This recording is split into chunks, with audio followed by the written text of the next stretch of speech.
Today, I'm going to share some of my tips for how to save money when traveling to Britain. Now, this is aimed primarily at those traveling from the States, but I want to take a moment to thank all of you, both Brits and Britophiles, for sharing your tips and places to visit. I love hearing from you and adding your suggestions to my list, which, if you're curious, is now about 3 years of full-time traveling long. If you're on a tight budget, the biggest tip I can give you is to visit in January or February. Not just out of season, but in the winter. Everything is cheaper, from flights to accommodation to train tickets. The end. Yep, that's it. Go in the winter. You'll save lots of money.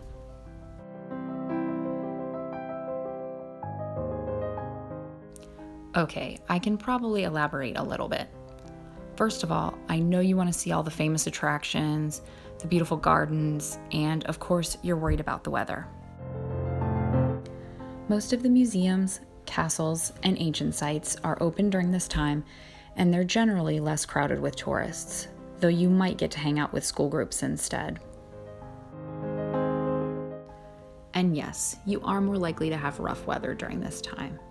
But isn't that moody weather part of the charm? Okay, full disclosure, I was there during the Beast from the East in 2018, so travel delays are possible. And while the garden fans may prefer to push their travel plans back a couple of months, I still thought Windsor Castle looked pretty good. And I'm pretty sure I spotted a few daffodils around here and there. As a train fan, I look out for sales and try to book ahead, just like when I'm booking my flight. I start checking train prices a couple months before my trip.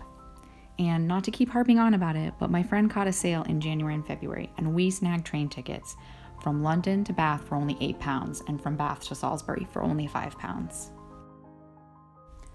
Okay, so this video should probably be titled, "Go to Britain in winter because it's cheaper and the weather isn't that bad," but think of what a great excuse it'll be to eat all the pies and cream teas you want.